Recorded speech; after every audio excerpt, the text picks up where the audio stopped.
सर्वांना श्री स्वामी समर्थ. आज मी तुम्हाला एक प्रेरणादायी स्वामी अनुभव सांगणार आहे. हा अनुभव आपल्याला श्रद्धा, संयम आणि मेहनत यांचे महत्त्व सांगतो. हा अनुभव ऐकण्यापूर्वी कमेंटमध्ये एकदा लिहा, श्री स्वामी समर्थ. एका छोट्याशा गावात महेश नावाचा एक कष्टाळू शेतकरी राहत होता. सलग 2 वर्षे कमी पाऊस पडल्याने शेतीचे मोठे नुकसान झाले. कर्ज वाढले, घरातील वातावरण चिंताग्रस्त झाले आणि महेश पूर्णपणे खचून गेला. एके दिवशी गावातील एका वृद्ध भक्ताने त्याला सांगितले, रोज सकाळी श्रद्धेने श्री स्वामी समर्थ नामाचा जप कर आणि तुझे कर्तव्य प्रामाणिकपणे करत राहा. महेशने दुसऱ्या दिवसापासून रोज 108 वेळा श्री स्वामी समर्थ हा जप सुरू केला. जपाबरोबरच तो पुन्हा मेहनतीने शेतीची कामे करू लागला. दिवस गेले, पण तो श्रद्धा आणि संयम सोडली नाही. काही आठवड्यांनी हवामानात बदल झाला. योग्य वेळी पाऊस पडला. पिके जोमाने वाढू लागली. त्याच वेळी त्याच्या शेतमालालाही चांगला बाजारभाव मिळाला. हळूहळू कर्ज फेडले गेले आणि घरात पुन्हा आनंदाचे दिवस आले.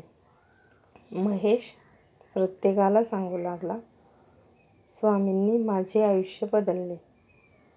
तेव्हा त्या वृद्ध भक्ताने शांतपणे उत्तर दिले, स्वामींनी तुझ्यातील भीती दूर केली, तुला धैर्य दिले आणि योग्य वेळी योग्य निर्णय घेण्याची शक्ती दिली.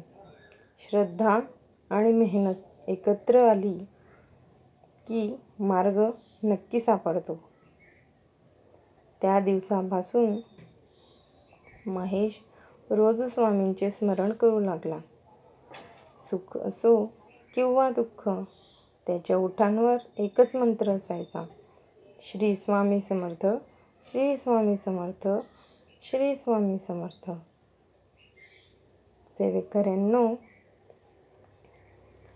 स्वामींवरील श्रद्धा मनाला संयम आणि सकारात्मक विचार देते.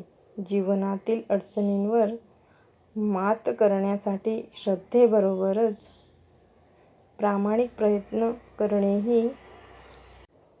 करणेही तितकेच आवश्यक आहे. श्री स्वामी समर्थ. आजचा स्वामी अनुभव तुम्हाला कसा वाटला ते नक्की कमेंटमध्ये सांगा. व्हिडिओ आवडल्यास एक लाईक करा आणि असेच अनुभव ऐकण्यासाठी आपल्या चॅनलला सबस्क्राईब करा आणि नवीन व्हिडिओची सूचना मिळण्यासाठी बेल आयकॉनही दाबा. सर्वांनी मनापासून एकदा म्हणूयात, अनंत कोटी ब्रह्मांड नायक राजाधिराज योगीराज श्री स्वामी समर्थ महाराज की जय.